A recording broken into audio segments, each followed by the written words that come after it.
आज ट्रंप साहब की स्टेटमेंट लग रही है कि शायद वो कूल डाउन कर रहे हैं सिचुएशन को। वो कह रहे हैं कि वहाँ से किलिंग्स के हवाले से खबरें अब नहीं आ रही, रुक चुकी हैं, लेकिन वो वेरीफाई करेंगे इन फैक्ट्स को। तो आपको लगता है कि कोई यूएस प्लान कर रहा है, जैसे रिपोर्ट्स हैं, बड़ा हमला? जी, एक अगर वाइडर और ओपन जंग की आप बात कर रही हैं तो उससे अगर मुराद ये है कि बूट्स ऑन द ग्राउंड, तो वो तो बिल्कुल नहीं लगता कि अमेरिका बूट्स ऑन ग्राउंड के लिए मुतहम्मिल हो सकता है किसी मुल्क में भी। लेकिन जो बाकी खबरें और जो आपने बयानिए में भी बताया, वाशिंगटन पोस्ट भी इसका इंदिया दे रहा है, उसके अलावा न्यूयॉर्क टाइम भी इसका इंदिया दे रहा है, और तमाम इशारे और तमाम फैक्टर्स इस बात की गम्माजी कर रहे हैं कि ये नविश्ता दीवार है कि ईरान पर स्ट्राइक किया जाएगा। अब उस स्ट्राइक की तैयारी बड़ी भारी भरकम हो रही है। कल रात भी ईरान के इर्द गिर्द तमाम एयर स्पेस में जहाज उड़ते रहे हैं अमेरिका के, और इवन टैंकर्स जो रिफ्यूलिंग टैंकर्स हैं वो भी, जिससे मालूम होता है कि ये इस दफा काफी लंबी एरियल अटैक करते रहेंगे और ग्राउंड सपोर्ट को कोशिश करेंगे कि ग्राउंड से उनको किसी न किसी तरीके से मुजाहिरीन वो इतनी कुव्वत पकड़ जाएं उसकी वजह से। और वो कैसे पकड़ेंगे? जिस तरह प्लान नजर आ रहा है, जिस तरह पहले जून में किया अमेरिका ने और इजराइल ने मिलके कि डीकैपिटेट किया जो उनकी लीडरशिप है, अस्करी और मदनी लीडरशिप, और चुन चुन के, क्योंकि मसाद ने उसकी निशानदेही करती रही, मसाद और सीआईए का ये ऑपरेशन रहा। और इस सिलसिले में शुनीत तो ये भी है कि काफी राह के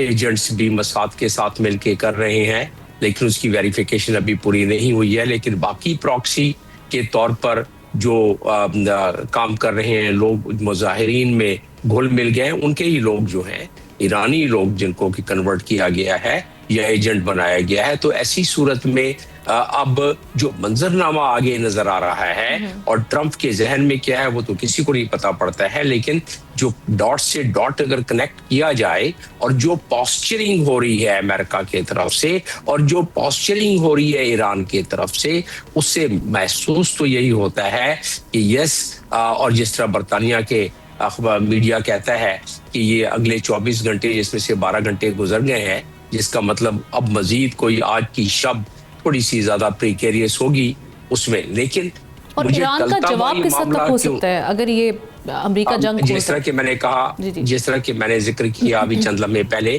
कि ईरान जो है वो भी पॉस्चरिंग दोनों साइड से हो रही है। ईरान ने अपने एयर डिफेंस की जो भी बचा कुचा उनके पास है, और वाज़ेह रहे कि जून से लेके अब तक ईरान ने अपनी काफी कोशिश की कि अपने नुकसानात को पूरा करे, और उससे आगे जाके कि अगर कोई ऐसी एरियल मामलात और अटैक होता है तो उससे नबरदाश्त ना हो सके। ईरान ने, और बाय द वे ये भी बताता चलूं, ऐसी खबरें हैं कि चाइना ने जो उसके लिए मटेरियल चाहिए होता है लॉन्ग रेंज मिसाइल्स वगैरह के लिए, जिसमें खैबर मिसाइल एक उनका है जो कि 2000 किलोमीटर तक जा सकता है, जिसका कि 1.5 टन जिसका कि वजन लेके जा सकता है, और स्प्लिट मिसाइल्स यानी आगे जाके जब पड़ता है तो उसमें मुख्तलिफ छोटे छोटे मिसाइल और निकलते हैं, तो जिसको कि इंटरसेप्ट करना बहुत मुश्किल। तो इस किस्म की उनकी फैक्ट्रियां 24/7 बेसिस पे कर रही हैं। इसके बरक्स जो पॉस्चरिंग अमेरिका कर रहा है, वो जाहिर है उसके पास ये तमाम इतलात तो होंगी, तो वो उस चीज को काउंटर करने के लिए वो जिसको कहते हैं कि शॉक एंड ऑ, मतलब अचानक ऐसे मामलात करे, इतनी शदीद कोई बमबारी करे कि जिसमें वो एसेट्स को, जिस तरह आप अभी जिक्र कर रही थे कि पेंटागन ने अपना प्लान पेश कर दिया है, वो एसेट्स जो डिप्लॉय हुए हैं, न्यूक्लियर जो बचा खुची फैसिलिटी है वो, और जो डिफेंस की उनके बाकी तंसीबात, खास तौर पर जो उनके रेवोल्यूशनरी गार्ड की तंसीबात हैं, क्योंकि रेवोल्यूशनरी गार्ड से ही उनको सबसे बड़ा खतरा है। रेवोल्यूशनरी गार्ड ही जो है वो उन सिविल इदारों में भी हैं जिनकी ओवरसाइट रखते हैं वो, और उनके पास फाइट करने की ताकत भी है, और उन्हीं के पास वो सारे मिसाइल्स वगैरह का निजाम है। तो इस लिहाज से वो चाहेंगे कि इनको न सिर्फ डिकैपिटेट किया जाए। उसका मकसद क्या है? इन तमाम चीजों का मकसद ये है कि ऐसी फिजा बने कि वो मुजाहिरीन जो अभी जाके थोड़े से मदहम हुए हैं, मदहम होने की वजह क्या है? अनवेरीफाइड जो खबरें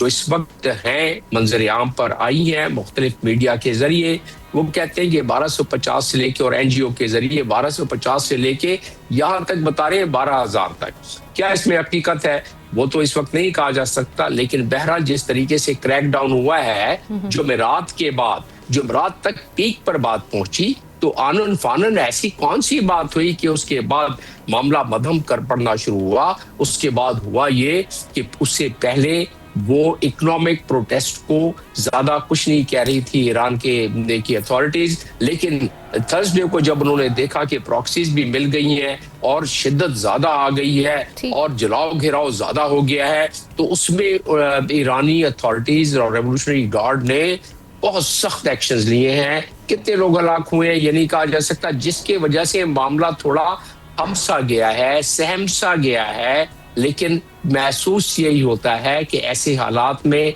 वो बारे की तरह एक जगह से दबाएंगे, दूसरी जगह लोग उठेंगे, और फिर इसी का इंतजार है डोनाल्ड ट्रंप को कि वो इस काबिल हो जाएं कि जैसे ही एरियल अटैक्स के जरिए डिकैपिटेट हो उनकी लीडरशिप, और कुछ जिस तरह के वहां वेनेजुएला में उन्होंने किया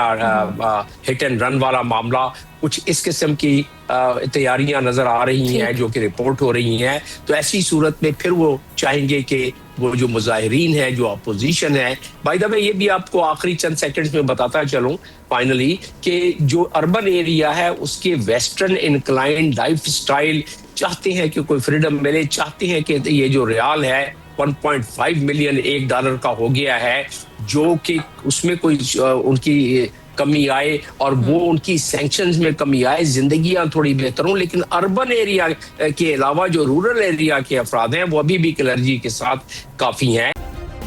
सब्सक्राइब करें और बेल दबाएं ताकि कोई खबर रह न जाए।